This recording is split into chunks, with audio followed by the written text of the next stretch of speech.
ও মুসলমান বন্ধুগণ, যখন কিয়ামত আরম্ভ হয়ে যাবে, সিংহায় ফুৎকার দেওয়া হবে, মানুষগুলো কবর থেকে উঠতে থাকবে আর সকলেই তাকিয়ে থাকবে, এদিক ওদিক তাকাতে থাকবে।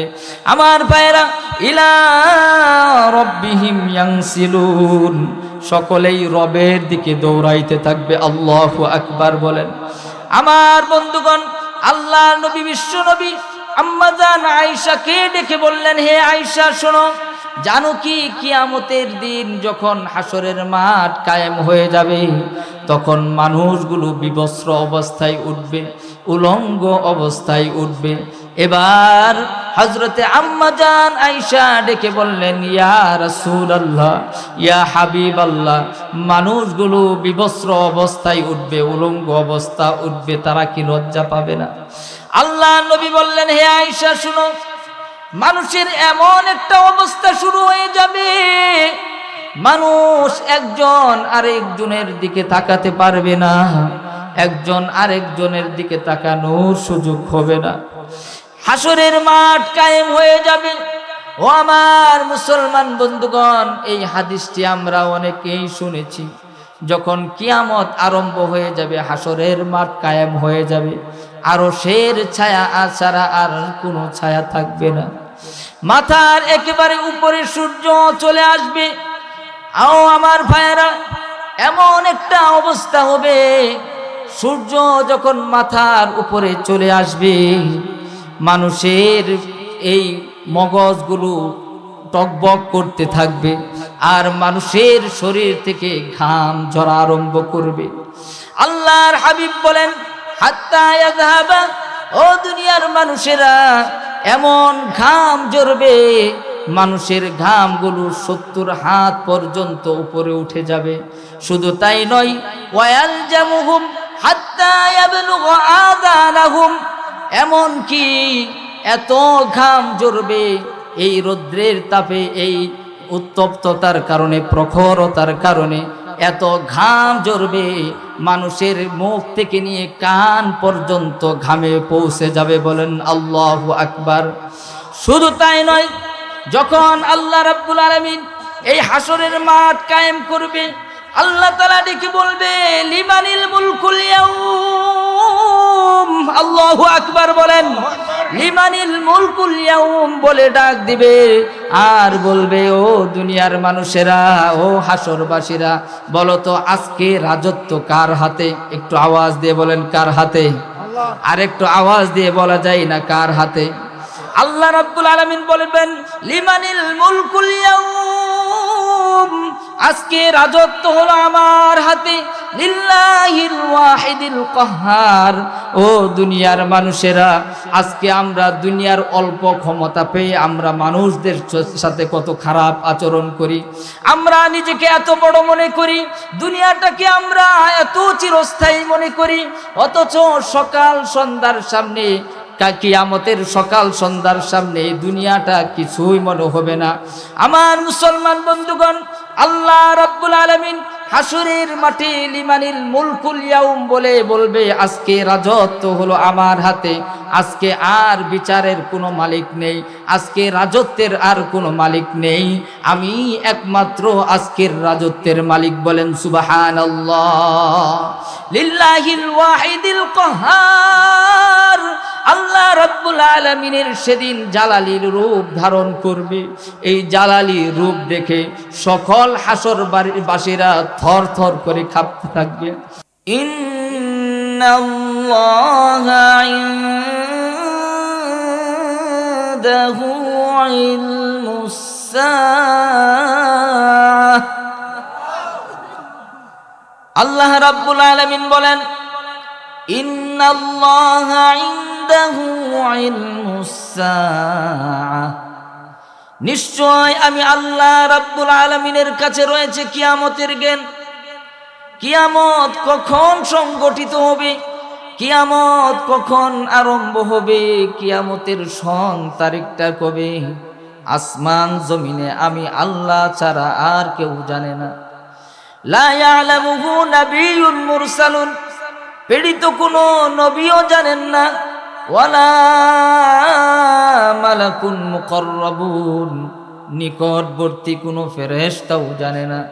একটু আওয়াজ দিয়ে বলতে হবে, কিয়ামত কখন সংগঠিত হবে একমাত্র জানেন কে? আর একটু আওয়াজ দিয়ে বলেন, জানেন কে? আমার মুসলমান ভাইরা, আমার আপনার পয়গম্বর জনাবে মুহাম্মাদুর রাসূলুল্লাহ সাল্লাল্লাহু আলাইহি ওয়াসাল্লাম জানতেন না কিয়ামত কখন সংগঠিত হবে। কিয়ামত কখন সংগঠিত হবে এই ব্যাপারে নবীজির কাছেও কোনো জ্ঞান নাই। আল্লাহর হাবিব নবী মুহাম্মাদুর রাসূলুল্লাহ সাল্লাল্লাহু আলাইহি ওয়াসাল্লাম বলেছেন, ও দুনিয়ার মানুষেরা, আমি নবীজিও জানি না কিয়ামত কখন সংগঠিত হবে। এর একটি বড় প্রমাণ হচ্ছে হাদিসে জিব্রাইল। আল্লাহর নবী, বিশ্ব নবী জনাবি মুহাম্মাদুর রাসূলুল্লাহ সাল্লাল্লাহু আলাইহি ওয়াসাল্লাম একবার সাহাবাদেরকে নিয়ে বসে আছেন।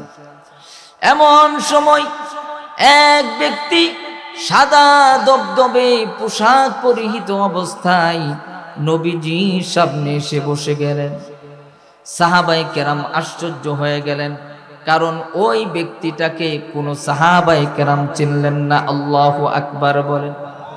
সাহাবায়ে কেরাম নবীজির সাথে বসা, কিন্তু এমন একজন ব্যক্তি আল্লাহর হাবিবের সামনে আসলেন।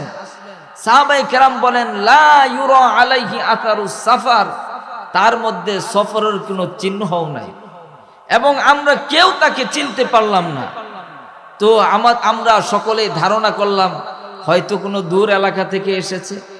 এখন আপনারা বলুন তো, কোনো ব্যক্তি যদি কোনো দূর এলাকা থেকে আসে, ওই সময় তো আর এখনকার মতো দামি দামি গাড়ি ছিল না। ছিল? কথা বলেন। দামি দামি গাড়ি ছিল না, হেলিকপ্টার ছিল না, বিমান ছিল না। কিন্তু এই মুহূর্তে আমরা যদি বিমানে কোথাও সফর করি, তাহলে স্বাভাবিক একটু ময়লাটা কম লাগবে। কথা বলেন ঠিক কিনা?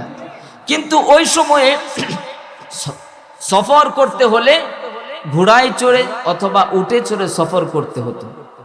সাহাবায়ে কেরাম আশ্চর্য হয়ে গেলেন।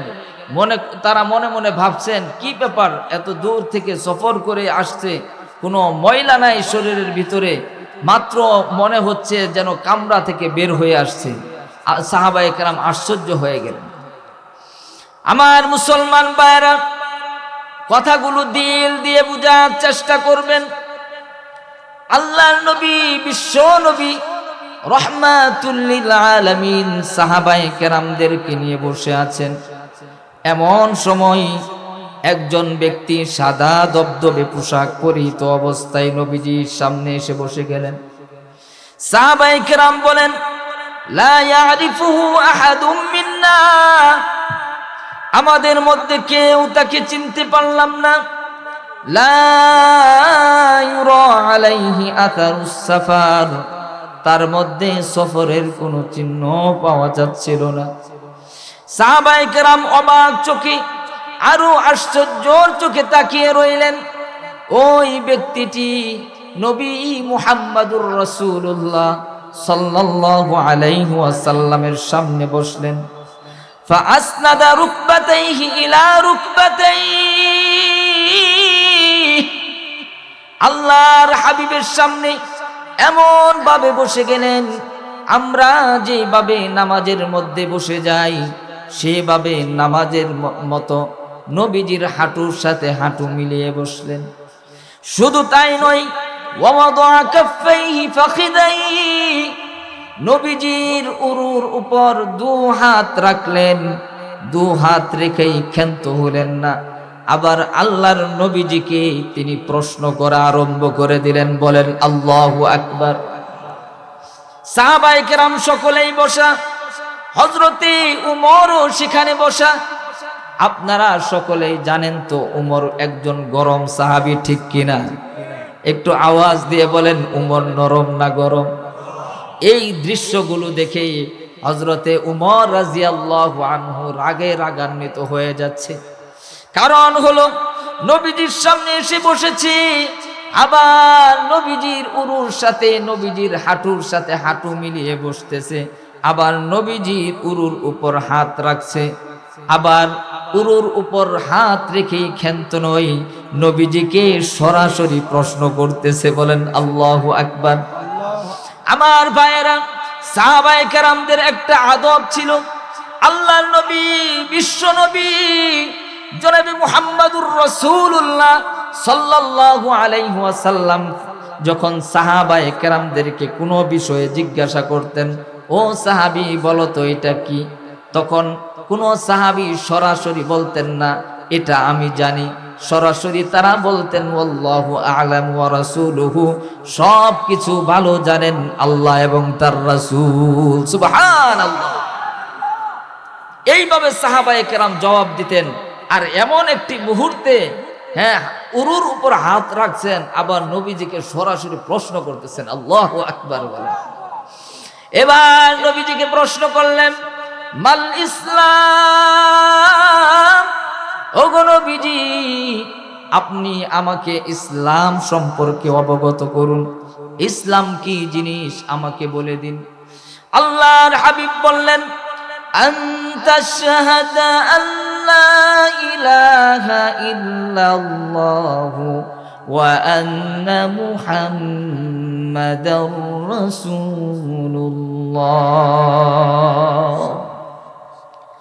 আল্লাহর হাবিব বললেন, এ কথার উপর বিশ্বাস করা, আনতা শাহাদা আল্লা ইলাহা ইল্লাল্লাহ, আল্লাহ ছাড়া কোনো মাবুদ নাই, আল্লাহ ছাড়া কোনো ইলা নাই, মুহাম্মাদুর রাসূলুল্লাহ সাল্লাল্লাহু আলাইহি ওয়াসাল্লাম আল্লাহর প্রেরিত রাসূল। এ কথার উপর সাক্ষ্য দেওয়া এটাকেই বলে ইসলাম। এরপর আল্লাহর হাবিব দ্বিতীয় নম্বরে যে কথাটি বললেন, ওয়া ইকামাস সালাহ, নামাজ কায়েম করা। আল্লাহর হাবিব ঈমান আনার পর কিসের কথা বললেন? নামাজের কথা। কিসের কথা? একটু আওয়াজ দিয়ে বলেন কিসের কথা বললেন? দ্বিতীয় নম্বরে ঈমান আনয়ন করার পর নামাজের কথা বললেন। কারণ হচ্ছে কোনো বান্দা যখন ঈমান আনয়ন করবে, আল্লাহকে এক আল্লাহ বলে বিশ্বাস করবে, ওই বান্দার জন্য সর্বপ্রথম কাজ হলো নামাজ কায়েম করা। কথা বলেন ঠিক কিনা? সর্বপ্রথম কাজটা কি? একটু আওয়াজ দিয়ে বলেন। একটু আওয়াজ দিয়ে বলা যায় না? নামাজ কায়েম করা। আমরা এখানে যারা এসেছি আমরা ঈমানদার নাম মুশরিক? একটু আওয়াজ দিয়ে বলেন। আমরা সকলেই মুসলমান, আমরা সকলেই ঈমানদার। এখন আপনাদের আমাকে কথার জবাব দিতে হবে, আমরা যদি ঈমানদার হয়ে থাকি, ঈমানদার হওয়ার পর সর্বপ্রথম এখানে আমরা যারা আছি আমাদের জন্য সর্বপ্রথম কাজটা কি? আরেকটু আওয়াজ দিয়ে বলেন। আমার মুসলমান ভাইরা, কেন নামাজ? নামাজটা হলো এমন একটা গুরুত্বপূর্ণ বিষয়। আসসালাতু মিফতাহুল জান্নাহ, নামাজ হচ্ছে জান্নাতের চাবি। কথা বলেন ঠিক কিনা? আমার ভাইরা, আমরা যদি জান্নাতে যেতে চাই তাহলে জান্নাতের গেটের তালার চাবির দরকার আছে না নাই? আরেকটু আওয়াজ দিয়ে বলেন। আমরা যদি জান্নাতে যেতে চাই তাহলে জান্নাতের গেটের তালার চাবির দরকার আছে, আর জান্নাতের গেটের তালার চাবি হচ্ছে নামাজ। কথা বলেন ঠিক কিনা? আমরা আজকে নামাজকে গুরুত্ব দেই না, আমরা আজকে গাফিল হয়ে গেছি। ও আমার ভাইরা, আল্লাহর নবী, বিশ্ব নবী রাহমাতুল লিল আলামিন যখন ইন্তেকালের আর মাত্র 5 দিন বাকি, কয় দিন বাকি? আর মাত্র 5 দিন বাকি, নবীজি অসুস্থ হয়ে গেলেন। প্রচন্ড জ্বর, প্রচন্ড মাথা ব্যথা। একবার নবীজি হুঁশ হয়, আরেকবার বেহুশ হয়, একবার বেহুশ হয়, আরেকবার হুঁশ হয়। এমন একটা অবস্থা চলতেছে। সাহাবায়ে কেরাম সকলেই নবীজির পাশে বসা, অনেক সাহাবী দাঁড়ানো অবস্থায়। কখন জানি আমাদের নবী, মায়ার নবী, দয়ার নবী আমাদের থেকে বিদায় নিয়ে চলে যায়। সকলেই কান্নাকাটি করতেছে, এমন একটা অবস্থা চলতেছে। একবার নবীজি হুঁশ হলেন, হুঁশ হয়ে দেখলেন সাহাবায়ে কেরাম চারপাশে বসে আল্লাহু আকবার বলেন। আরেকটু আওয়াজ দিয়ে বলেন আল্লাহু আকবার। নবীজির পাশে সাহাবায়ে কেরাম বসা। নবীজি হুঁশ হয়ে আর কোনো কথা জিজ্ঞাসা করলেন না। আল্লাহর হাবিব বললেন, হাউ সাল্লাইতুম, ও আমার সাহাবারা, তোমরা নামাজ পড়ছনি? সাহাবায়ে কেরাম উত্তর দিলেন, ইয়া রাসূলুল্লাহ, ইয়া হাবিবাল্লাহ, আমরা সকলেই আপনার অপেক্ষায় রয়েছি, আপনার ইমামতিতে আমরা নামাজ আদায় করব। নবীজি সাল্লাল্লাহু আলাইহি ওয়াসাল্লাম সাহাবাদেরকে ডেকে বললেন, ও সাহাবারা, তোমরা যাও যাও, আবু বকরের ইমামতিতেই নামাজ আদায় করে নাও। সুবহানাল্লাহ। যখন হযরতি নবী মুহাম্মদুর রাসূলুল্লাহ আবু বকরের ইমামতিতে নামাজ আদায়ের কথা বললেন, হযরতে আবু বকর এই কথাটা শুনলেন। যখন নবীজির কণ্ঠটা, নবীজির আওয়াজ আবু বকরের কানে চলে গেল, নবীজির কথা যাওয়ার সাথে সাথেই হযরতে আবু বকর কান্নায় ভেঙে পড়লেন। এদিকে উমর কাঁদে, এদিকে উসমান কাঁদে, এদিকে হযরতে আলী কাঁদে। কারণ হলো যে কোনো মুহূর্তে নবীজি আমাদেরকে থিম করে চলে যাবে, আর মনে হয় নবীজির ইমামতিতে আমরা নামাজ আদায় করতে পারবো না। কারণ হলো তাদের কান্না ছিল এই জন্য, তারা নবীজিকে জীবনের চেয়ে ভালোবাসতো। আল্লাহু আকবার বলেন। আমার ভাইয়েরা, আল্লাহর হাবিব যখন দুনিয়া থেকে বিদায় নিয়ে চলে গেলেন, হযরতে আবু বকর যেখানে ঘুমাতেন, ওপরে একটি এরকম তাবু ছিল। কিছুদিন পর দেখা গেল এই তাবুর যেখানে হযরতে আবু বকরের নিঃশ্বাস উঠত, ওই জায়গাটা পর্যন্ত পড়ে গেছে। কারণ হলো নবীজির সুখে, নবীজির দুঃখে হযরতে আবু বকরের কলিজাটা যেন পুড়ে গেছে। আল্লাহু আকবার। হযরতে আবু বকর এত মোহাব্বত করতেন, হযরতে উসমান এত মোহাব্বত করতেন, এত ভালোবাসতেন, হযরতে আলী এত ভালোবাসতেন, সাহাবায়ে কেরাম এত ভালোবাসতেন। যখন নবীজি এমন একটা অবস্থা চলতেছে, কেউ বাড়িতে যায় না, সন্তানের কথা মনে নাই, স্ত্রীর কথা মনে নাই, কারণ তারা তো নবীজিকে জীবনের চেয়ে বেশি ভালোবাসে। বলেন আল্লাহু আকবার। এবার হযরতে আবু বকরের ইমামতিতে নামাজ আরম্ভ হয়ে গেল মদিনাতে। যখন আবু বকরের ইমামতিতে জামাত দাঁড়িয়ে গেলেন, হযরতে নবী মুহাম্মদুর রাসূলুল্লাহ সাল্লাল্লাহু আলাইহি ওয়াসাল্লাম আম্মা জান আয়েশাকে বললেন, হে আয়েশা, আমার মাথাটা একটু উঁচাও। এবার নবীজির মাথাটা উঁচু করলেন।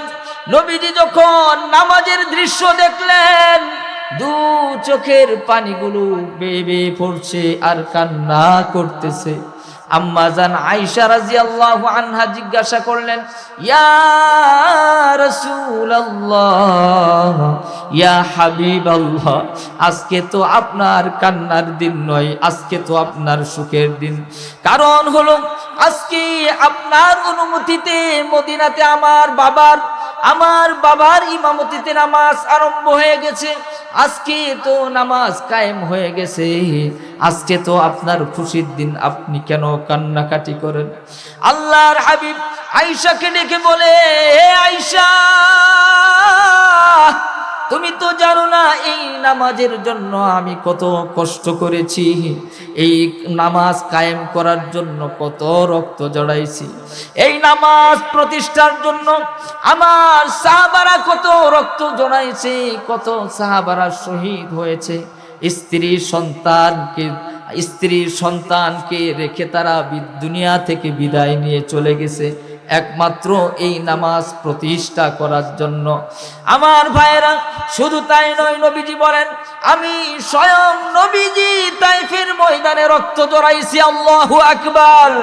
ও আমার মুসলমান বন্ধুগণ, নবীজি যখন কাবার চত্বরে নামাজে দাঁড়াইতেন, আবু জাহেল এবং তার সাঙ্গপাঙ্গরা সব সময় পরামর্শ করত নবীজিকে কিভাবে কষ্ট দেওয়া যায়।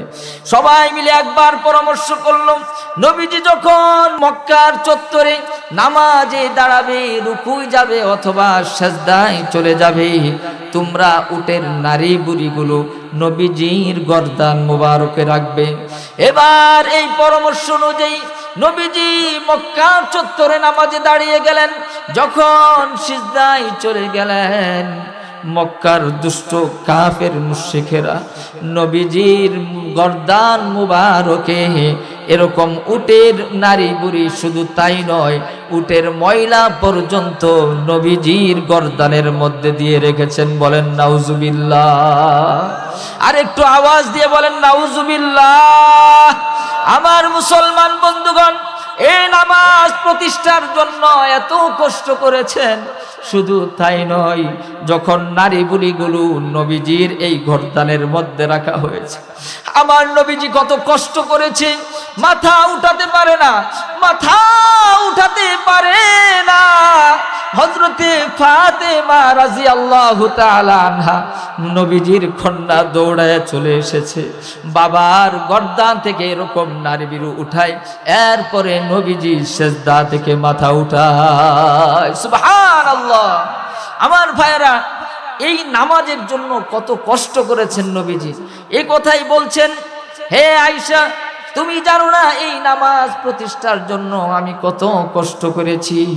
আজকে যে কান্নাটা তুমি দেখতেছো, এটা দুঃখের কোনো কান্না নয়, এটা হচ্ছে সুখের কান্না। আমার জীবদ্দশায় আমার দু চোখ দিয়ে আজকে নামাজের জামাত দেখতে পেলাম। বলেন আল্লাহু আকবার।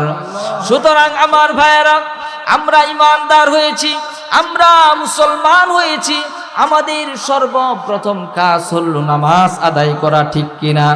নামাজ ছাড়া কি কেউ জান্নাতে যেতে পারবে? আর একটু আওয়াজ দিয়ে বলেন, নামাজ ছাড়া কেউ জান্নাতে যেতে পারবে? নামাজ ছাড়া কেউ জান্নাতে যেতে পারবে না।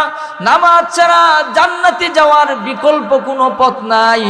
ওগো আমার ভাইরা, একবার আল্লাহর নবীর একজন বিখ্যাত সাহাবী হযরতে রাবিআ রাদিয়াল্লাহু তাআলা আনহু, তিনি বলেন, আমি নবীজির সর্ব অবস্থায় খেদমত করতাম এবং নবীজির পাশে বেশি বেশি থাকতাম, ওজুর পানি এনে দিতাম এবং অন্যান্য প্রয়োজনীয় খেদমতগুলো আমি করতাম। একবার আল্লাহর হাবিবের সামনে আমি ওজুর পানি এনে দিলাম। আল্লাহর নবী, বিশ্ব নবী রাহমাতুল লিল আলামিন আমার খেদমতে বড় খুশি হয়ে গেলেন। আল্লাহর হাবিব আমার এই খেদমতে খুশি হয়ে তিনি আমাকে বলতেছে, ও আমার সাহাবী রাবিয়া, আজকে তুমি আমার কাছে যা চাইবে তাই তোমাকে দেওয়া হবে। আল্লাহু আকবার বলেন। আমার ভাইয়েরা, আমরা যদি সেখানে হতাম, আল্লাহর নবী বলেছে যা চাইবে তা দেওয়া হবে। এখন আমি যদি বলি, ওগো নবীজি আমাকে এটা দেন, তাহলে এটা আল্লাহর কাছে কবুল হবে কি হবে না? সাহাবায়ও জানতো, যদি আমি বলি আমাকে 10 তলা বিল্ডিং এর ব্যবস্থা করে দেন এবং পরকালে জান্নাত দেন, তাহলে অবশ্যই অবশ্যই আল্লাহর কাছে কবুল হতো। কথা বলেন ঠিক কিনা? আমার ভাইয়েরা, এখান থেকে আমাদের জন্য একটা বড় শিক্ষা। সাহাবায়ে কেরাম দুনিয়া চায় নাই, সাহাবায়ে কেরাম দুনিয়ার লোভ করে নাই, সাহাবায়ে কেরাম দুনিয়ার জন্য মায়া করে নাই।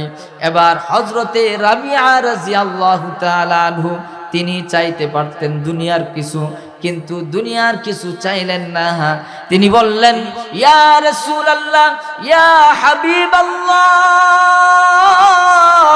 আমি আপনার কাছে দুনিয়াতে কিছু চাই না, আমি আপনার কাছে দুনিয়ার কোনো কিছু চাই না। আল্লাহর হাবিব বললেন, তাহলে তুমি আমার কাছে কি চাও? এবার হযরতে রাবিআ রাদিয়াল্লাহু তাআলা আনহু বললেন, আসআলুকা মুরাফাকাতাকা ফিল জান্নাহ। আল্লাহু আকবার বলেন। রাবিয়া রাদিয়াল্লাহু আনহু বললেন, ইয়া রাসূলুল্লাহ, ইয়া হাবিবাল্লাহ, আমি আপনার সাথে জান্নাতে থাকতে চাই। আল্লাহু আকবার বলেন। দেখেন নবীজি আবার সাথে সাথে এই কথা বললেন না, হে রাবিয়া তুমি আমার সাথে ঠিক আছে জান্নাতে যাবা, জান্নাতে যেতে হলে একটা কন্ডিশন আছে।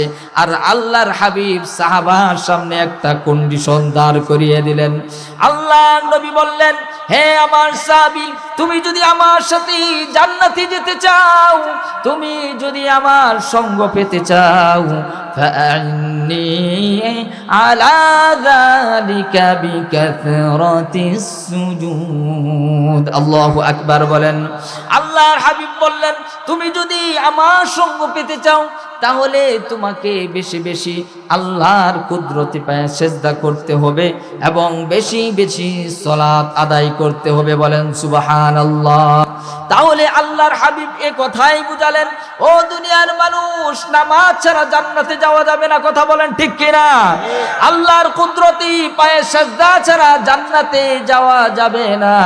সুতরাং আমাদেরকে জান্নাতে যেতে হলে আমাদেরকে সালাত কায়েম করে নামাজ আদায় করেই জান্নাতে যেতে হবে। কথা বলেন ঠিক কিনা? ওই ব্যক্তিটি ছিলেন হযরতে জিবরাইল আলাইহিস সালাতু ওয়াস সালাম। ওই ব্যক্তিটি কে ছিলেন? যিনি প্রশ্ন করেছেন সেই ব্যক্তিটি কে ছিলেন? হযরতে জিবরাইল আলাইহিস সালাতু ওয়াস সালাম। এইভাবে হযরতে জিবরাইল আলাইহিস সালাতু ওয়াস সালাম কয়েকটি প্রশ্ন করলেন। কয়েকটি প্রশ্ন করার পর শেষে যে প্রশ্নটি করলেন সেই প্রশ্নটি হচ্ছে, ইয়া রাসূলুল্লাহ, ইয়া হাবিবাল্লাহ, কিয়ামত কখন সংঘটিত হবে? আল্লাহু আকবার বলেন। আমি সেই আলোচনাটি করতেছিলাম যে কিয়ামত যে আল্লাহর হাবিব জানতেন না, এই বিষয়টা, এই বিষয়ে অবগত হওয়ার জন্য আল্লাহর হাবিবকে বললেন, ফামাতাস সাআহ ইয়া রাসূলুল্লাহ, ইয়া হাবিবাল্লাহ, কিয়ামত কখন সংঘটিত হবে? আল্লাহর হাবিব এভাবে জবাব দিলেন, মাল মাসউলু আনহা বিআ'লামা বিস-সাইল। তুমি যে আমাকে প্রশ্নটি করেছো, এই প্রশ্নের ব্যাপারে প্রশ্নকারীর চেয়ে আমি রাসূল বেশি অবগত নই। মানে প্রশ্নকারীর যে হালত, সেও যেমন জানে না কিয়ামত কখন সংঘটিত হবে, আমি নবীজিও এ কথা জানি না কিয়ামত কখন সংঘটিত হবে। বলেন সুবহানাল্লাহ। তাহলে আমরা হাদিসে জিবরাইল থেকে প্রমাণ পেলাম, আল্লাহর নবী বলেন কখন, কোথায়, কখন, কোন সময় কিয়ামত সংঘটিত হবে এই ব্যাপারে আল্লাহর হাবিব জানেন না। তার মধ্যে আরেকটি বড় প্রমাণ হলো সূরাতুল আরাফের মধ্যে আল্লাহ সুবহানাহু ওয়া তাআলা নবীজিকে ডেকে বলেন, ইয়াসআলুনাকা আনিস সাআতি আইয়ানা মুরসাহা। আল্লাহ রাব্বুল আলামিন নবীজিকে ডেকে বললেন, ওগো নবীজি, আপনাকে মানুষ প্রশ্ন করবে, আপনাকে আপনার সাহাবারা প্রশ্ন করবে। শুধু তাই নয়, কাফের মুশরিকরাও আপনাকে প্রশ্ন করবে কিয়ামত কখন সংঘটিত হবে। কুল, আপনি বলে দিন, ইন্নামা ইলমুহা ইনদা রাব্বি, আপনি সকল মানুষদেরকে জানায় দেন কিয়ামত সম্পর্কে যে আপনার কাছে জ্ঞান নাই, কিয়ামত কখন সংঘটিত হবে এই ব্যাপারে যে আপনি জানেন না, আপনি জানায় দেন একমাত্র কিয়ামতের জ্ঞান রয়েছে আমার আল্লাহর কাছে। বলেন সুবহানাল্লাহ। তাহলে কিয়ামত যে হবে এই ব্যাপারে কারো কোনো সন্দেহ আছে? কিয়ামত একদিন অবশ্যই সংঘটিত হয়ে যাবে। এরপরেই আল্লাহ রাব্বুল আলামিন বলেন, একটু বোঝার চেষ্টা করবেন, লা ইউজাল্লিহা লিওয়াক্তিহা ইল্লাহু। আল্লাহ তাআলা বলেন যথা সময়ে কিয়ামত সংঘটিত হয়ে যাবে। বলেন আল্লাহু আকবার। তবে আমরা এই কিয়ামতটাকে একটু স্মরণ করারও চেষ্টা করি না? কিয়ামত যে আমরা মনে করি একেবারেই সহজ, ঠিক কিনা? আমরা কি কোনো সময় অনুভব করি যে কিয়ামতটা কত কঠিন হবে, কিয়ামতটা কত ভয়ানক হবে? এটা কখনো অনুভব করি? কখনো অনুভব করি না। আল্লাহ রাব্বুল আলামিন এর পরেই বলতেছেন, হে আমার দুনিয়াবাসীরা, ও আমার বান্দারা, তোমরা এই কিয়ামতটাকে অনেক সহজ মনে করো। আল্লাহ রাব্বুল আলামিন বলেন, তাকুলাত ফিস সামাওয়াতি ওয়াল আরদ। ও দুনিয়ার মানুষেরা, তোমরা জেনে রাখো, পৃথিবীর মধ্যে, দুনিয়ার মধ্যে সবচেয়ে ভয়ঙ্কর ঘটনাই হবে কিয়ামত। আল্লাহু আকবার। কিয়ামতের অবস্থাটা কেমন হবে অল্প সময়ে আপনাদের সামনে উপস্থাপন করছি। ও আমার বন্ধুগণ, আমরা কিয়ামতটাকে কত সহজ মনে করি, কিয়ামতের অবস্থাটা খুব কঠিন হবে। আমরা কিয়ামতটাকে একেবারেই সহজ মনে করি। আল্লাহ রাব্বুল আলামিন কুরআন আল কারীমের মধ্যে এই কিয়ামত সম্পর্কে বিভিন্ন আয়াতের মধ্যে কিয়ামত সম্পর্কে সংগঠিত হওয়া ভয়ানক বিষয় সম্পর্কে আলোচনা করেছেন। আল্লাহ রাব্বুল আলামিন বলেন, যখন কিয়ামত আরম্ভ হবে, হযরতে ইসরাফিল আলাইহিস সালাতু ওয়াস সালাম প্রথম সিংহায় ফুৎকার দিবেন। এই ব্যাপারে আল্লাহ রাব্বুল আলামিন কুরআন আল কারীমের মধ্যে বলেন, ওয়ানুফিখা ফিস সূরি ফাসাইকা মান ফিস সামাওয়াতি ওয়া মান ফিল আরদ। আল্লাহ রাব্বুল আলামিন বলেন, যখন হযরতে ইসরাফিল আলাইহিস সালাতু ওয়াস সালাম সর্বপ্রথম সিংহায় ফুৎকার দিবেন, সিংহায় ফুৎকার দেওয়ার পর আসমান এবং জমিনের যত প্রাণী আছে সকল প্রাণীগুলো অজ্ঞান হয়ে যাবে, পৃথিবীটা ছিন্ন ভিন্ন হয়ে যাবে, গোটা পৃথিবী থরথর করে কাঁপতে থাকবে, পাহাড়গুলো তোলার নেই উঠতে থাকবে।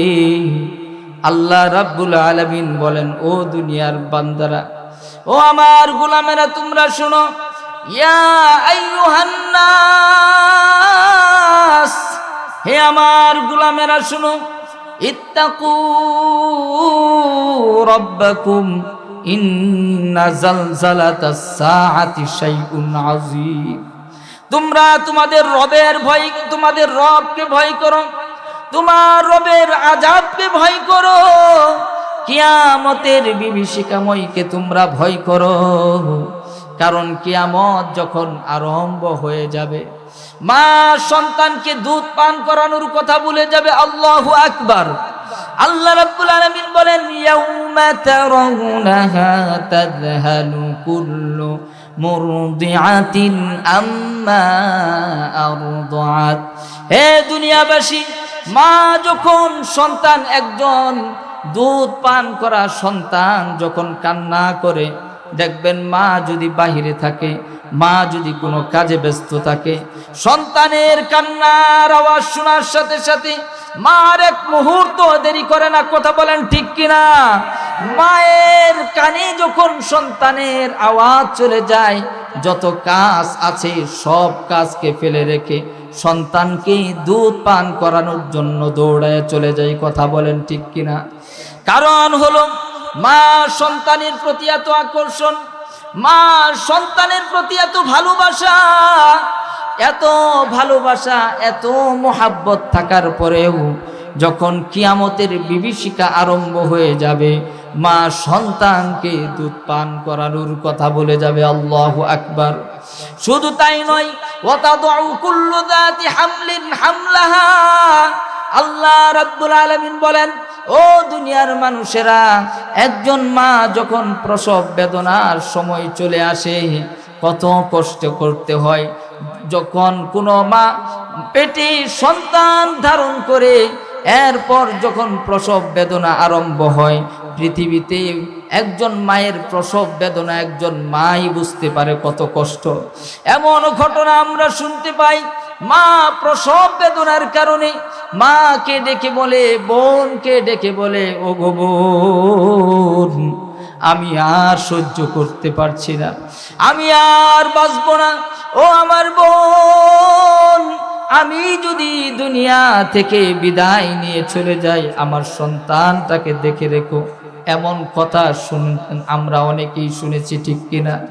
এমন কথা মাদের কাছ থেকে শোনা যায়, প্রসব বেদনা, এত কষ্ট, এত যন্ত্রণা, যখন কিয়ামতের বিভীষিকা আরম্ভ হয়ে যাবে, মায়ের প্রসব বেদনা, মায়ের ডেলিভারি কখন হয়ে যাবে মা কিছুই বুঝতে পারবে না। বলেন আল্লাহু আকবার।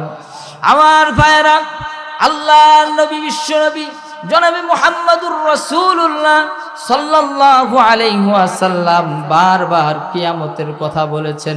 ও দুনিয়ার মানুষেরা, কিয়ামত তখনই সংগঠিত হবে। কিছু আলামত বলে গিয়েছেন, এর মধ্যে একটি আলামত হলো, আল্লাহর হাবিব বলেন, মাউতি যখন দেখবে আমি নবী মুহাম্মদুর রাসূলুল্লাহ সাল্লাল্লাহু আলাইহি ওয়াসাল্লাম দুনিয়া থেকে বিদায় নিয়ে গেছি, তখন তোমরা বুঝে নিবে কিয়ামত খুব সন্নিকট চলে এসেছে। এখন আপনাদের কাছে আমার প্রশ্ন, যে আমাদের নবী কি আছেন না চলে গেছেন? একটু আওয়াজ দিয়ে বলেন। নবীজি বিদায় নিয়ে গেছেন, আর আল্লাহর হাবিব বলেছেন, যখন দেখবে দুনিয়া থেকে আমি বিদায় নিয়ে চলে গেছি, তখন বুঝে নিবে যে কিয়ামত খুব সন্নিকটে চলে এসেছে। তাহলে আমাদের ধারণা, কিয়ামত আর বেশি দিন দেরি নয়। কারণ যতগুলো আলামত আল্লাহর হাবিব বলে গিয়েছেন, আমরা এর মধ্যে বেশিরভাগ আলামতগুলো পেয়ে গেছি। সুতরাং আমাদেরকে কিয়ামতের প্রস্তুতি নিতে হবে কি হবে না? আরেকটু আওয়াজ দিয়ে বলেন, আরেকটু আওয়াজ দিয়ে বলেন, কিয়ামতের প্রস্তুতি নিতে হবে কি হবে না? কিয়ামতের প্রস্তুতি নিতে হবে। আমার ভাইয়েরা, শুধু তাই নয়, আল্লাহ রাব্বুল আলামিন বলেন, এই হলো যখন হযরতে ইসরাফিল আলাইহিস সালাতু ওয়াস সালাম প্রথম সিংহায় ফুৎকার দিবেন, দ্বিতীয় ফুৎকার যখন দিবেন, তখন এই যে মানুষগুলো আমরা সকলেই কবরস্থ, যারা মানে কিয়ামতের আগ পর্যন্ত তো সকলেই কবরের মধ্যেই থাকবে, ঠিক কিনা? যখন দ্বিতীয় সিংহায় ফুৎকার দেওয়া হবে, তখন সবাই এই কবর থেকে উঠতে থাকবে। এর পরের অবস্থাটা যে কি হবে, গভীর রজনী আমরা একটু মনোযোগ দিয়ে কথাগুলো বোঝার চেষ্টা করব, শুনবো তো ইনশাআল্লাহ। আমার ভাইয়েরা, আল্লাহ রাব্বুল আলামিন বলেন, وَنُفِخَ فِيهِ أُخْرَى فَإِذَا هُمْ قِيَامٌ يَنْظُرُونَ। আল্লাহ রাব্বুল আলামিন ডেকে বলেন, ও দুনিয়ার মানুষেরা, যখন হযরত ইসরাফিল আলাইহিস সালাতু ওয়াস সালাম সিংহায় দ্বিতীয় ফুৎকার দিবেন, যাদেরকে কবরস্থ করা হয়েছে সকলেই কবর থেকে উঠে যাবে। কবর থেকে উঠে এদিক সেদিক তাকাতে থাকবে, আর কিয়ামতের ভয়ানক দৃশ্যগুলো দেখতে থাকবে। আমার ভাইয়েরা, কেমন একটা অবস্থা হবে। অন্য আয়াতে আল্লাহ রাব্বুল আলামিন আরো সুস্পষ্ট ভাষায় জানিয়ে দিলেন, ওয়ানুফিখা ফিস-সূরি فإذا هم من الأجداث إلى ربهم ينسلون। ও মুসলমান বন্ধুগণ, যখন কিয়ামত আরম্ভ হয়ে যাবে, সিংহায় ফুৎকার দেওয়া হবে, মানুষগুলো কবর থেকে উঠতে থাকবে, আর সকলেই তাকিয়ে থাকবে, এদিক ওদিক তাকাতে থাকবে। আমার ভাইয়েরা, ইলা রব্বিহিম ইয়ানসিলুন, সকলেই রবের দিকে দৌড়াইতে থাকবে। আল্লাহু আকবার বলেন। আমার বন্ধুগণ, আল্লাহ নবী, বিশ্ব নবী আম্মা জান আয়েশাকে ডেকে বললেন, হে আয়েশা শোনো, জানো কি কিয়ামতের দিন যখন হাসরের মাঠ কায়েম হয়ে যাবে, তখন মানুষগুলো বিবস্ত্র অবস্থায় উঠবে, উলঙ্গ অবস্থায় উঠবে। এবার হযরতে আম্মা জান আয়েশা ডেকে বললেন, ইয়া রাসূলুল্লাহ, ইয়া হাবিবাল্লাহ, মানুষগুলো বিবস্ত্র অবস্থায় উঠবে, উলঙ্গ অবস্থা উঠবে, তারা কি লজ্জা পাবে না? আল্লাহ নবী বললেন, হে আয়েশা শুনো, মানুষের এমন একটা অবস্থা শুরু হয়ে যাবে, মানুষ একজন আরেকজনের দিকে তাকাতে পারবে না, একজন আরেকজনের দিকে তাকানোর সুযোগ হবে না। হাসরের মাঠ কায়েম হয়ে যাবে।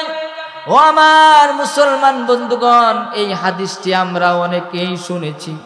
যখন কিয়ামত আরম্ভ হয়ে যাবে, হাসরের মাঠ কায়েম হয়ে যাবে, আরশের ছায়া ছাড়া আর কোনো ছায়া থাকবে না। মাথার একেবারে উপরে সূর্য চলে আসবে। আও আমার ভাইয়েরা, এমন একটা অবস্থা হবে, সূর্য যখন মাথার উপরে চলে আসবে, মানুষের এই মগজগুলো টকবক করতে থাকবে, আর মানুষের শরীর থেকে ঘাম ঝরা আরম্ভ করবে। আল্লাহর হাবিব বলেন, হাত্তা ইয়াযহাবা, ও দুনিয়ার মানুষেরা, এমন ঘাম ঝরবে, মানুষের ঘামগুলো 70 হাত পর্যন্ত উপরে উঠে যাবে। শুধু তাই নয়, ওয়ালজামুহুম হাত্তা ইয়াবলুগা আযানাহুম, এমন কি এত ঘাম ঝরবে, এই রৌদ্রের তাপে, এই উত্তপ্ততার কারণে, প্রখরতার কারণে এত ঘাম ঝরবে, মানুষের মুখ থেকে নিয়ে কান পর্যন্ত ঘামে পৌঁছে যাবে। বলেন আল্লাহু আকবার। শুধু তাই নয়, যখন আল্লাহ রাব্বুল আলামিন এই হাসরের মাঠ কায়েম করবে, আল্লাহ তাআলা ডেকে বলবে, লিমানিল মুলকুল ইয়াউম। আল্লাহু আকবার বলেন। লিমানিল মুলকুল ইয়াউম বলে ডাক দিবে, আর বলবে, ও দুনিয়ার মানুষেরা, ও হাসরবাসীরা, বলো তো আজকে রাজত্ব কার হাতে? একটু আওয়াজ দিয়ে বলেন, কার হাতে? আর একটু আওয়াজ দিয়ে বলা যায় না কার হাতে? আল্লাহ রাব্বুল আলামিন বলবেন, লিমানিল মুলকুল ইয়াউম, আজকে রাজত্ব হলো আমার হাতে, লিল্লাহিল ওয়াহিদিল কাহ্হার। ও দুনিয়ার মানুষেরা, আজকে আমরা দুনিয়ার অল্প ক্ষমতা পেয়ে আমরা মানুষদের সাথে কত খারাপ আচরণ করি।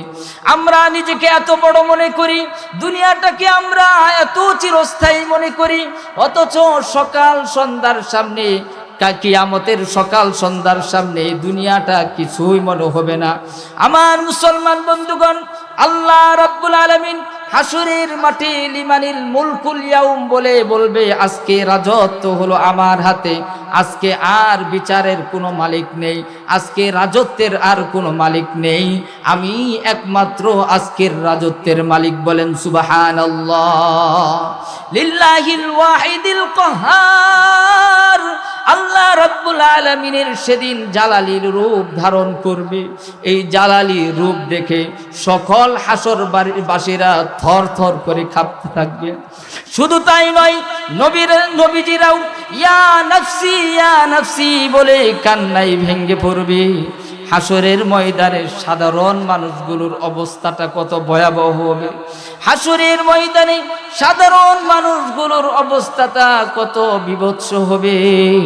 সকলে ইয়া নাফসি করতে থাকবে, কারণ ওই সময় আল্লাহর জালালি রূপ ধারণ করবে। বলেন সুবহানাল্লাহ। নবীরা পর্যন্ত ইয়া নাফসি করতে থাকবে, নবীরা পর্যন্ত থরথর করে কাঁপতে থাকবে, আর সকল মানুষগুলো এমত অবস্থায় কি করবে কোনো উপায় না পেয়ে সর্বপ্রথম হযরতে আদম আলাইহিস সালাতু ওয়াস সালামের কাছে চলে যাবে। সকলে আদমের কাছে চলে যাবে, গিয়ে বলবে, আপনি তো আমাদের পিতা, আমরা তো আপনার সন্তান, আজকে তো আল্লাহর সামনে দাঁড়ানো যাচ্ছে না, আজকে তো আল্লাহর সামনে কথা বলা যাচ্ছে না, আজকে তো এমন বিপদ মুসিবত আমরা সম্মুখীন হয়েছি। আপনি তো আল্লাহর নবী, আল্লাহর পয়গম্বর, আল্লাহ তাআলা তো আপনাকে নিজ কুদরতি হাত দ্বারা তৈরি করেছেন, আপনাকে এত সম্মান দিয়েছেন, আপনাকে ফেরেশতাদেরকে দিয়ে সেজদা দেওয়াইছেন। বলেন আল্লাহু আকবার। সুতরাং আজকের এই দিনে আপনি যদি রব্বে মালিকের কাছে আমাদের জন্য সুপারিশ করেন, তাহলে হয়তো আল্লাহ তাআলা আপনার সুপারিশ গ্রহণ করবে, আমাদেরকে ক্ষমা করে দিবে। হযরতে আদম আলাইহিস সালাতু ওয়াস সালাম ডেকে বলে, লাস্তু লাহা, ও আমার সন্তানেরা, আজকে আমি তোমাদের জন্য কোনো সুপারিশ করতে পারবো না। আজকে আমার কি অবস্থা হয় আমি তো নিজেই জানি না। কারণ হলো জান্নাতের ভিতরে একটি নিষিদ্ধ ফল ছিল, সেই ফল খাওয়া আমার জন্য নিষেধ করা হয়েছিল। আমি আল্লাহর সাথে নাফরমানি করে আল্লাহ যে নিষিদ্ধ ফল খাওয়া নিষিদ্ধ করেছিল সেই ফলটা আমি খেয়ে ফেলেছিলাম। সুতরাং আজকের এই দিনে আমার কি হিসাব হবে আমি বলতে পারি না। আল্লাহু আকবার বলেন। এবার হযরত আদম আলাইহিস সালাম দেখে বলবে, তোমরা যাও হযরত নূহ নবীর কাছে চলে যাও। সকলেই ঐক্যবদ্ধ হয়ে হযরত নূহ নবীর কাছে চলে আসবে। নূহ নবীকে এসে বলবে, ওগো পয়গম্বর, আমরা আদমের কাছে গিয়েছিলাম, সুপারিশ করে নাই, আপনার কাছে আমাদেরকে পাঠানো হয়েছে। আজকের এই বিপদের দিনে, আজকের এই মুসিবতের দিনে আপনি আমাদের জন্য আল্লাহর কাছে সুপারিশ করুন। আল্লাহু আকবার বলেন। এইভাবে হযরতে নূহ আলাইহিস সালামের কাছে সকল মানুষ ঐক্যবদ্ধ হয়ে একত্রিত হবে, বলবে, হে নূহ নবী, আজকে আপনি আমাদের জন্য সুপারিশ করুন। এবার হযরতে নূহ আলাইহিস সালাম একই কথা বলবেন, লাস্তুলাহা, হে সকল মানুষেরা শোনো, আজকের এই দিনে আমি তোমাদের জন্য সুপারিশ করতে পারবো না। আমার ভাইয়েরা, একটু দিল দিয়ে বোঝার চেষ্টা করবেন, তাহলে সেই কিয়ামতের কত ভয়াবহ অবস্থা হবে। কথা বলেন ঠিক কিনা? আমার ভাইয়েরা, হযরতে নূহ আলাইহিস সালাম সকল মানুষদেরকে ডেকে বলবে, তোমরা চলে যাও হযরতে ইব্রাহিম আলাইহিস সালামের কাছে। কারণ আজকের এই দিনে আল্লাহ রাব্বুল আলামিনের জালালি মেজাজ, আল্লাহ রাব্বুল আলামিন এত রাগান্বিত হয়েছে, লিল্লাহিল ওয়াহিদিল কাহার। আজকে আল্লাহর সামনে দাঁড়ানোর মতো আমার সাহস নেই। কারণ আমি এমন একটা ভুল করে ফেলেছি, আমি এমন একটা কাজ করেছি। আমার সন্তান কেনান যখন আল্লাহর গজবে পতিত হয়েছিল, আমি আল্লাহকে বলেছিলাম, ইন্না বনি মিন আহলি, ওগো আল্লাহ, সন্তান আমার নবী পরিবারের সদস্য, সুতরাং আমার কেনানকে কি ক্ষমা করে দেওয়া যায় না? আল্লাহ রাব্বুল আলামিন আমার দিকে সেদিন রাগান্বিত হয়েছিলেন, বলেছিলেন, ইয়া নূহ ইন্নাহু লাইসা মিন আহলিক, ইন্নাহু আমালুন গায়রু সালিহ। কেনান তোমার সন্তান নয়, কেনান তোমার দাওয়াত প্রত্যাখ্যান করেছে, সে বাতিলদের সঙ্গ গ্রহণ করেছে, জাহান্নামী গজব প্রাপ্ত ব্যক্তিদের সাথে বন্ধুত্ব করেছে, আর আমি আল্লাহর সাথে নাফরমানি করেছে। সুতরাং তোমার কেনানের কথা আমার সামনে বলবে না। কারণ হলো তোমার সন্তান আমার সাথে নাফরমানি করেছে, আমার সাথে বিয়াদবি করেছে। সুতরাং ফালা তাসআলনি মা লাইসা লাকা বিহি ইলম, তুমি যদি মা লাইসা লাকা বিহি ইলম, তোমার যেই জ্ঞান তোমার কাছে নেই সেই বিষয়ে আমাকে প্রশ্ন করো না। ইন্নী আইযুকা আন তাকুনা মিনাল জাহিলিন, তোমার সন্তান কেনানের কথা বলে তুমি জাহেলদের অন্তর্ভুক্ত হয়ে যেও না। সুতরাং এখান থেকে আমাদের শিক্ষা হলো, নবী পরিবারের সদস্য হলেই জান্নাতে যাওয়া যায় না। কথা বলেন ঠিক কিনা? আমল আখলাক ইমানকে ঠিক করেই জান্নাতে যেতে হবে। কথা বলেন ঠিক কিনা? এবার সকলে হযরত ইব্রাহিম আলাইহিস সালামের কাছে চলে যাবে। নবী ইব্রাহিম আলাইহিস সালামের কাছে গিয়ে বলবে, আপনি তো হলেন বিশ্বজাহানের জাতির পিতা। আল্লাহু আকবার বলেন।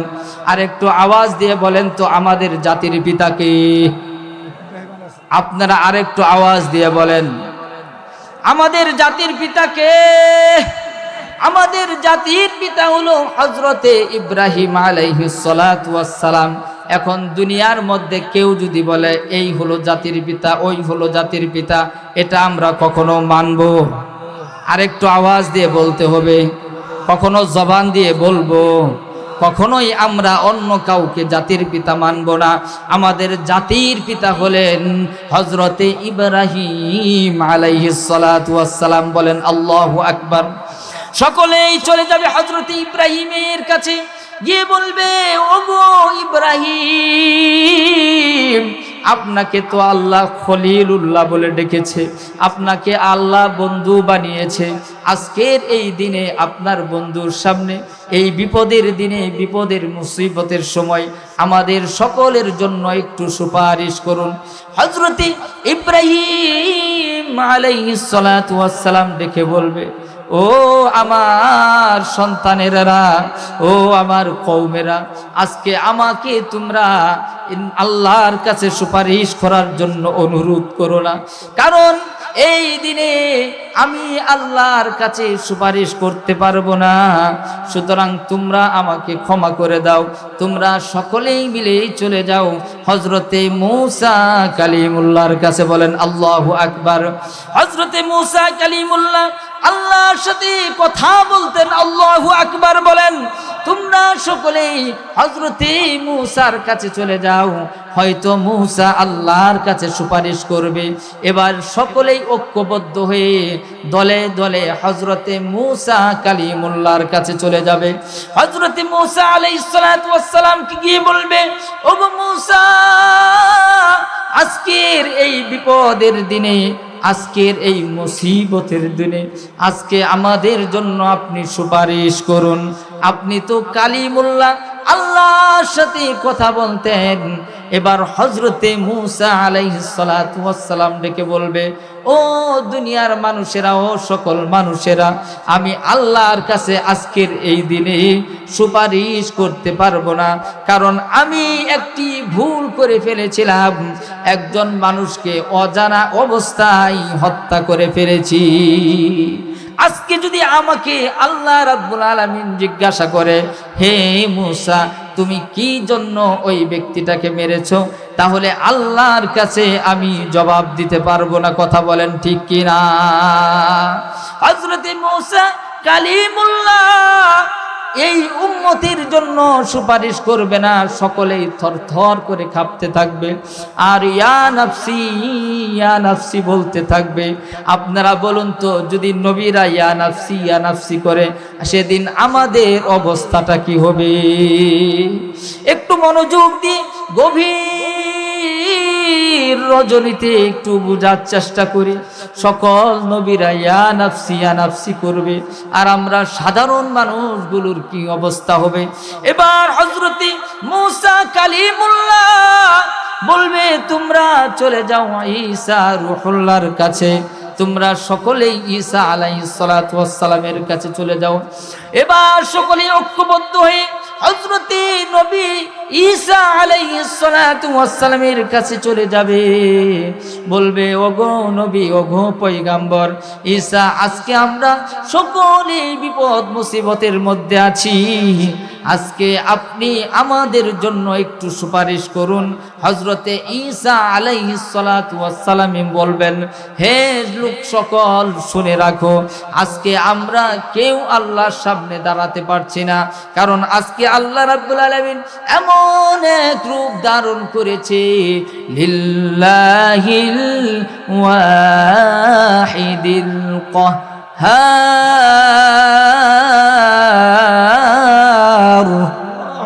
আরেকটু আওয়াজ দিয়ে বলেন আল্লাহু আকবার। সকল নবীরা সেদিন ভয় পেয়ে যাবে, সকল সাধারণ মানুষগুলো ভয় পেয়ে যাবে। এমন একটা অবস্থা হবে, নবীরা কেউ সুপারিশ করবে না। এবার হযরতে ঈসা রূহুল্লাহ সকলদেরকে ডেকে বলবে, শুনো শুনো, তোমাদেরকে আজকে একটি পরামর্শ দেই, কোন নবী আজকে তোমাদের জন্য সুপারিশ করতে পারবে না। তোমরা সকলেই মিলে দু জাহানের বাদশাহ, ইমামুল মুরসালিন, সাইয়্যিদুল মুরসালিন মুহাম্মাদুর রাসূলুল্লাহ সাল্লাল্লাহু আলাইহি ওয়াসাল্লামের কাছে চলে যাও। বলেন আল্লাহু আকবার। আমার মুসলমান বন্ধুগণ, সকলেই ঐক্যবদ্ধ হয়ে নবীজির সামনে কাতারে কাতারে দাঁড়িয়ে যাবে আর কান্নাকাটি আরম্ভ করবে। বলবে, ওগো আল্লাহর হাবিব, হাবিব, কত নবীর কাছে গেলাম, কেউ আমাদেরকে সুপারিশ করলো না।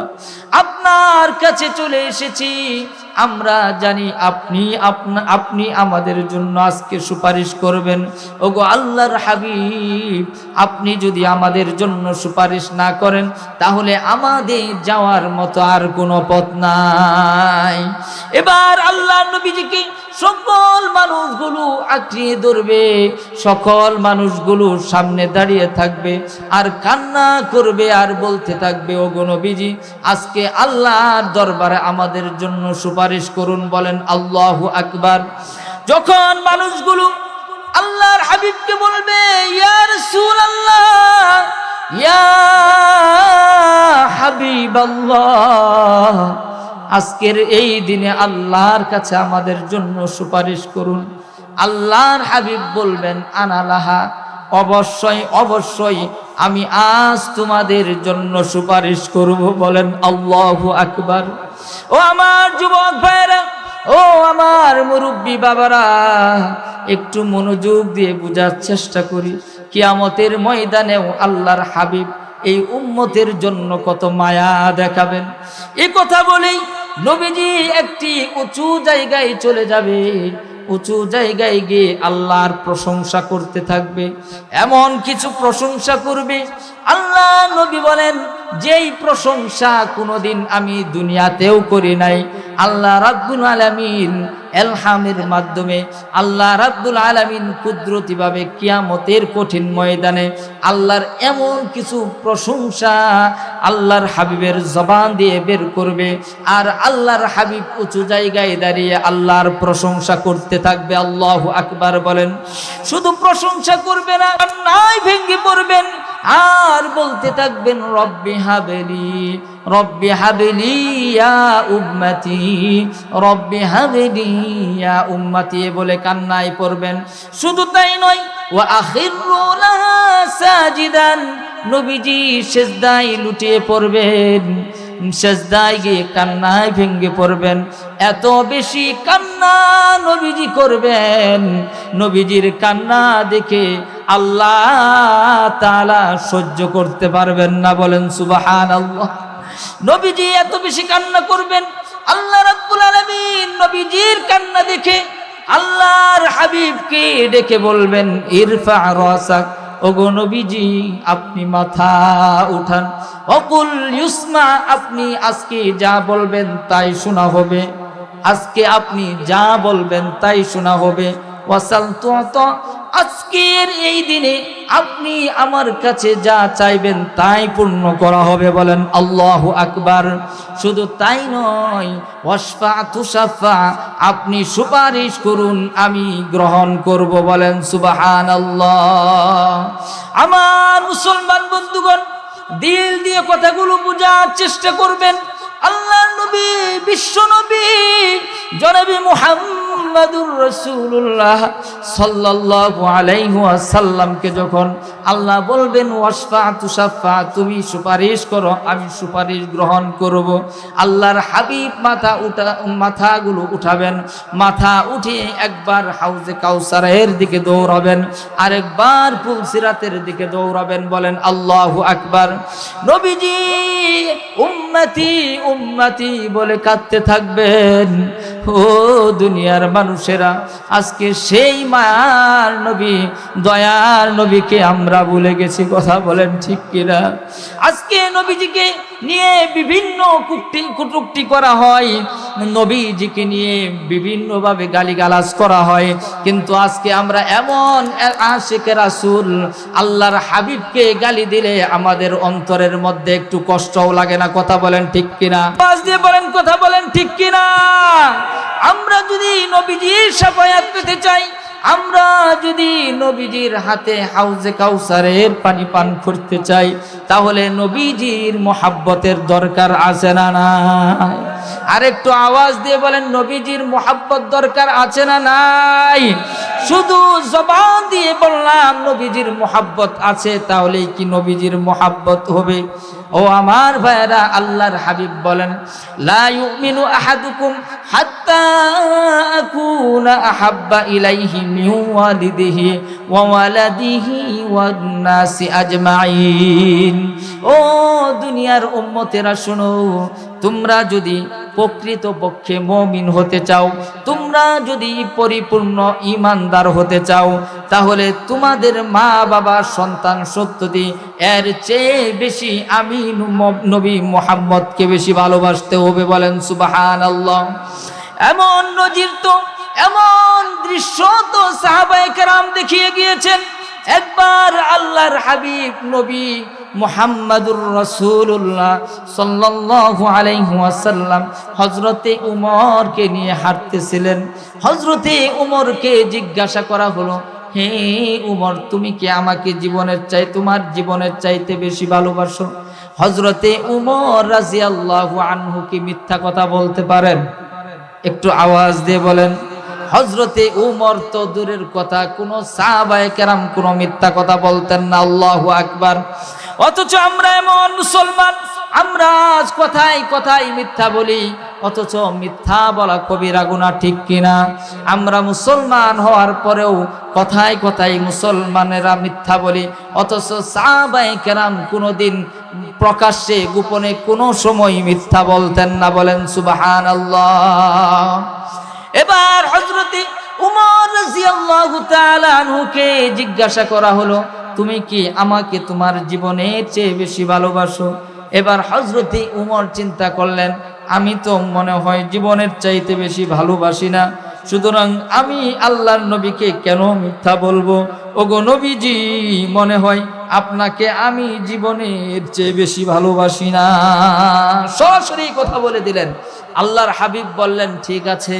এবার হযরতে উমর রাদিয়াল্লাহু তাআলা আনহু মনে মনে চিন্তা করতেছেন, এমন সময় আমি নবীজিকে নিয়ে হাঁটতেছি, কোন কাফের মুশরিক যদি আমার নবীজির গায়ে আঘাত করে, কোন কাফের মুশরিক যদি আমার নবীজির গায়ে তীর নিক্ষেপ করে, আমার নবীজির গায়ে যদি কোনো গুলি ছুড়ে, তাহলে আমি উমর এখানে দাঁড়িয়ে থাকবো না দৌড়িয়ে পালায়া যাব?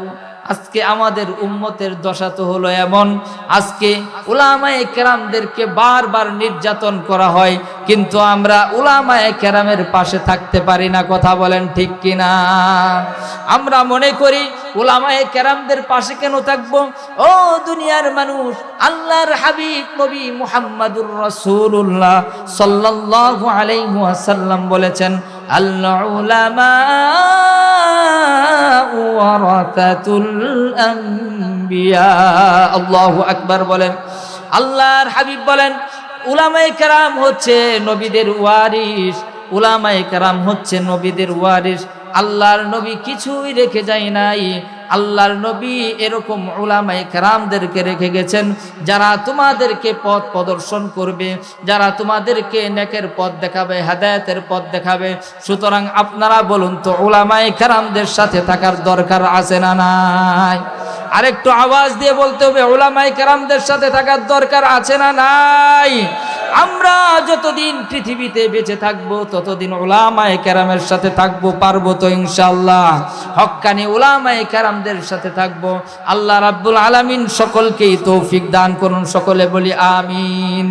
আমি যে কথাটি বলতেছিলাম, হযরতে ওমর রাদিয়াল্লাহু আনহু ভাবতেছেন, এখন যদি আল্লাহর হাবিবকে কেউ আঘাত করে, আমি দৌড় দিব না, আল্লাহর হাবিবের সামনে দাঁড়াবো। এবার তিনি নিজেই প্রশ্নের উত্তর বের করলেন যে এখন যদি আল্লাহ নবীকে কেউ আঘাত করে, এ উমর কখনোই জীবিত থাকতে নবীজিকে কেউ আঘাত করতে পারবে না। আল্লাহু আকবার। কেউ যদি তীর ছুঁড়ে, আমি নবীজির সামনে দাঁড়িয়ে যাব, আমার জীবন দিয়ে হলেও আমার নবীজিকে আমি বাঁচাবো। এটা নিজে নিজে চিন্তা করলেন আর ভাবলেন, যদি আমি নবীর জন্য জীবন দিতে পারি তাহলে আমার জীবনের চাইতে অবশ্যই অবশ্যই আমি নবীজিকে বেশি ভালোবাসি। বলেন সুবহানাল্লাহ। এই জন্যই তো তারা দুনিয়াতেই জান্নাতের সুসংবাদ পেয়েছেন। আল্লাহু আকবার বলেন। সুতরাং আমার আপনার নবী, বিশ্ব নবী রাহমাতুল লিল আলামিনের কথা শুধু মুখে মুখে বললে হবে না, নবীজির সুন্নত আমাদের এই দেহের মধ্যে ফিট করতে হবে কি হবে না? আর একটু আওয়াজ দিয়ে বলেন, এই দেহের মধ্যে নবীজির সুন্নত আদর্শ ফিট করতে হবে। শুধু তাই নয়, নবীজির নামে যদি কেউ কটূক্তি করে, প্রয়োজন হলে শরীরের রক্ত দিয়ে হলেও ওই ব্যক্তিকে শাস্তির ব্যবস্থা করতে হবে। কথা বলেন ঠিক কিনা? সুতরাং আমার মায়ার নবী, দয়ার নবীকে যেও কটূক্তি করে ওই লোককে কোনোদিন ছাড় দেওয়া হবে না। কথা বলেন ঠিক কিনা? ওই লোককে কোনোদিন ছাড় দেওয়া হবে না। এইভাবে যদি আমরা মায়ার নবী, দয়ার নবী, বিশ্ব নবীকে ভালোবাসতে পারি তাহলে আল্লাহর হাবিব কাল কিয়ামতের ময়দানে ওই উম্মতকে অবশ্যই অবশ্যই সুপারিশ করে জান্নাতে নিয়ে যাবেন। বলেন সুবহানাল্লাহ। আল্লাহর হাবিব বলেন, মান আহাব্বা সুন্নতি ফাকাদ আহাব্বানি ওয়া মান আহাব্বানি কানা মাই ফিল জান্নাহ। কেউ যদি আমার সুন্নতকে, আমাকে মোহাব্বত করে, ওই ব্যক্তি আমার সাথে জান্নাতে থাকবে। বলেন সুবহানাল্লাহ। আর একটু আওয়াজ দিয়ে বলেন সুবহানাল্লাহ। আমি যে কথাটি বলতেছিলাম, ও দুনিয়ার মানুষেরা, আল্লাহর হাবিব একবার হাউজে কাউসারের দিকে দৌড়াবে, আর একবার ফুলসিরাতের দিকে দৌড়াবে। একটাবার চিন্তা করে দেখুন, আল্লাহর নবী সেই দিন ইয়া উম্মতি ইয়া উম্মতি বলে কাঁদবে। সেদিন হুসাইনের কথা বলবে না, সেদিন হাসানের কথা বলবি না, ফাতেমার কথা বলবে না, আম্মা জান আয়েশার কথা বলবে না। এত মোহাব্বত করতেন মা খাদিজাতুল কুবরাকে, সেদিন খাদিজার কথাও বলবে না।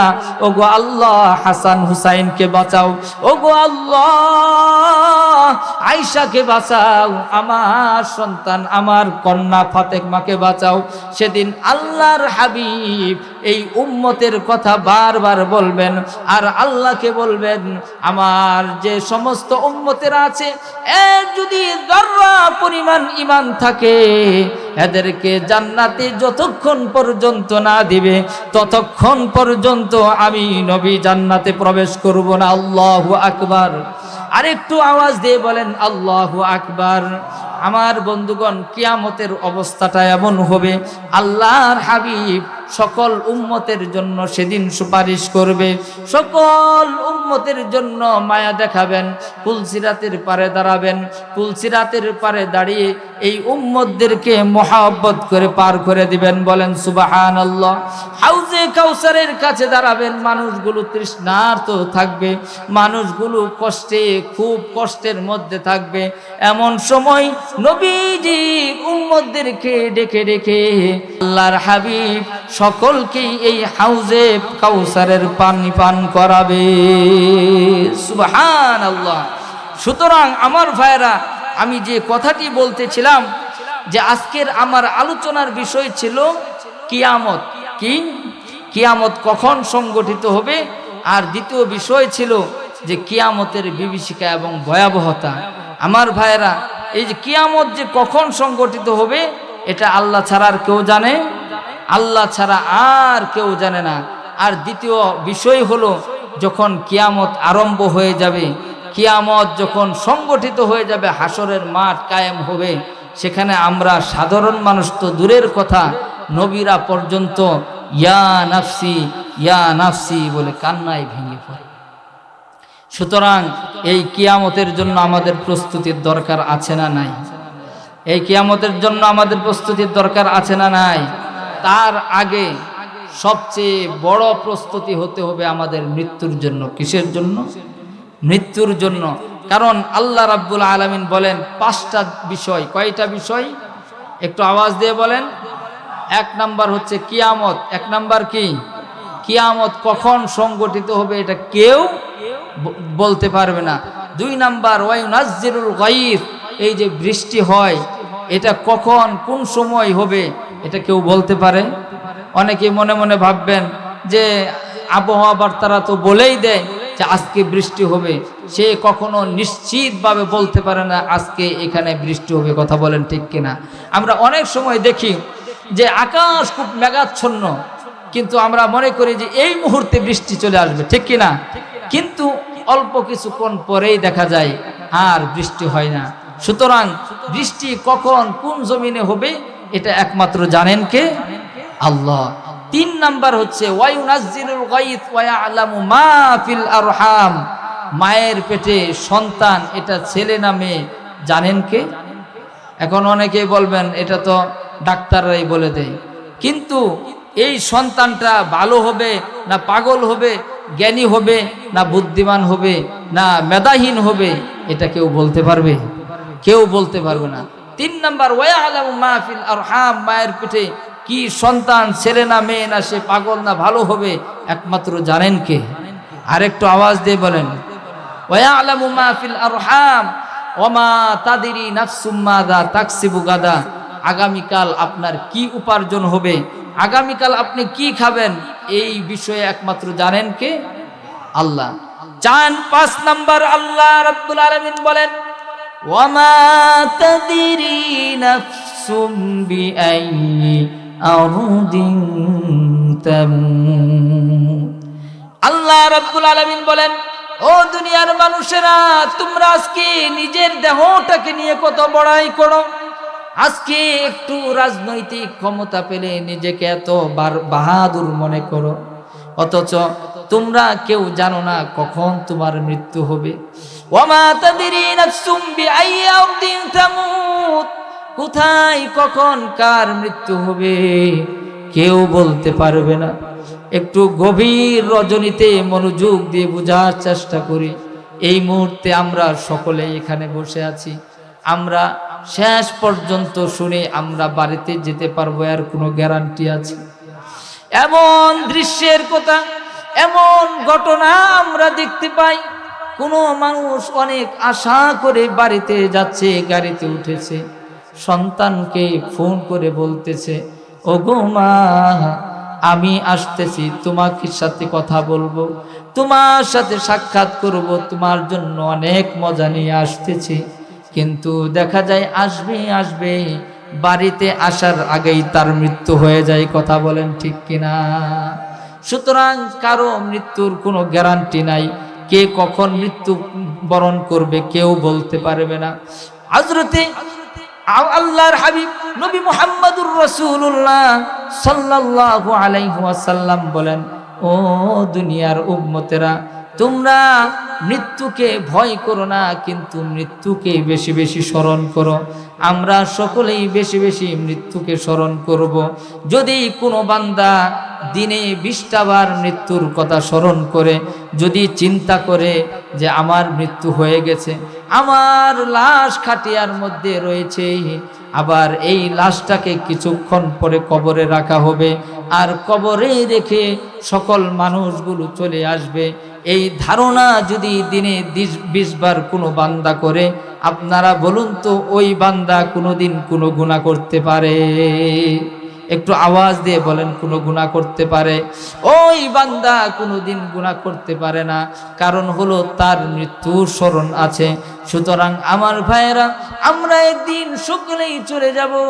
আল্লাহ রাব্বুল আলামিন তো আমাদেরকে বলেই দিয়েছেন আল্লাযী খালাকাল মাউতা ওয়াল হায়াতা লিয়াবলুয়াকুম আইয়ুকুম আহসানু আমালা।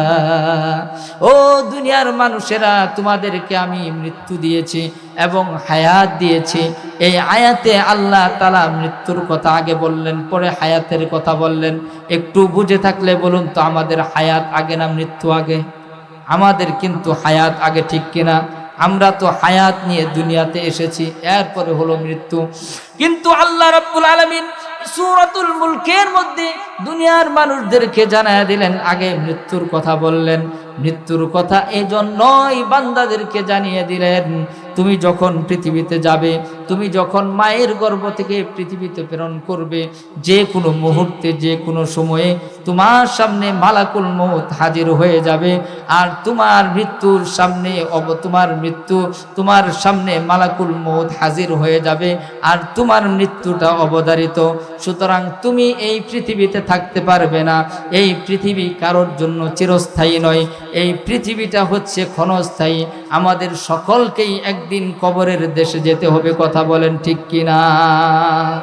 আমার মুসলমান বন্ধুগণ, একটা বার চিন্তা করে দেখেন, একটু যদি মনটাকে নরম করে দিয়ে বোঝার চেষ্টা করেন, আল্লাহ রাব্বুল আলামিন আমাদের জন্য এমন একটি আয়াত নাজিল করে দিয়েছে, যে আয়াতটি যখন কোনো কবরস্থ মানুষকে কবরস্থ করা হয়, কবরের মধ্যে রাখা হয়, তখন সকলেই মিলে পড়তে থাকে। একটু আমার সাথে পড়ুন, মিনহা খালাকনাকুম ওয়া ফিহা নুঈদুকুম ওয়া মিনহা নুখরিজুকুম তারাতান উখরা। আল্লাহু আকবার বলেন।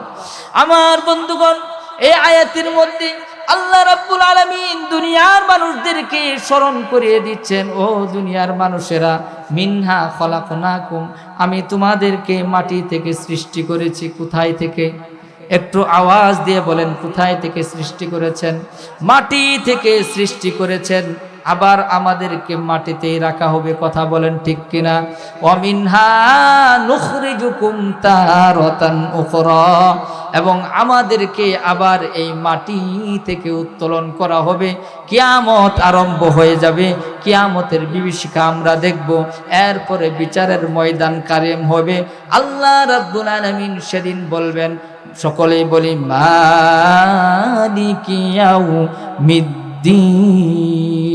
সেদিন বিচারের মালিক হবেন কে? আরেকটু আওয়াজ দিয়ে বলেন, বিচারের মালিক হবে কে? সেদিন বিচারের মালিক একমাত্র আল্লাহ হবেন, আর কোনো বিচারক থাকবে না। সুতরাং আমাদের সকলকেই কিয়ামতের ময়দানে, বিচারের ময়দানে দাঁড়াতে হবে। আরেকটা কথা আপনাদেরকে জানিয়ে দেই, আমরা দুনিয়ার মধ্যে আদালতে যখন যাই, একজন উকিল মিথ্যা বানোয়াট অনেক কিছু বলে আমাদেরকে জেল থেকে মুক্তি দিয়ে দিতে পারে, কথা বলেন ঠিক কিনা? আদালত থেকে মুক্তি দিয়ে দিতে পারে। কিন্তু বিচারের ময়দানে আল্লাহ রাব্বুল আলামিন মানুষের জবানগুলো বন্ধ করে দিবেন। আল্লাহ রাব্বুল আলামিন সকল মানুষের এই হাতগুলো কথা বলবে, পাগুলো কথা বলবে। এই কথাগুলো আল্লাহ রাব্বুল আলামিন কুরআন আল কারীমের মধ্যে জানিয়ে দিয়েছেন। আল ইয়াউমা নাখতিমু আলা আফওয়াহিহিম ওয়া তুকাল্লিমুনা আইদিহিম ওয়া তাশহাদু আরজুলুহুম বিমা কানু ইয়াকসিবুন। আল্লাহু আকবার বলেন। আল্লাহ রাব্বুল আলামিন বলেন, আল ইয়াউমা নাখতিমু আলা আফওয়াহিহিম, তোমাদের জবানকে বন্ধ করে দেওয়া হবে। আল ইয়াউমা নাখতিমু আলা আফওয়াহিহিম ওয়া তুকাল্লিমুনা আইদিহিম, তোমাদের হাতগুলো কথা বলবে। ওয়া তাশহাদু আরজুলুহুম, আর তোমাদের পাগুলো সাক্ষ্য দিবে। আল্লাহু আকবার বলেন। ওয়া আরজুলুহুম বিমা কানু ইয়াকসিবুন, তুমি জীবনে যা উপার্জন করেছো সকল কিছু কাল কিয়ামতের ময়দানে, বিচার বা হাসরের মাঠে আল্লাহর সামনে সকলেই এইভাবে সকলের হাতগুলো সাক্ষী দিবে, পাগুলো সাক্ষী দিবে। সেই কিয়ামতের ময়দানে বাঁচার মতো কোনো উপায় থাকবে না, কথা বলেন ঠিক কিনা?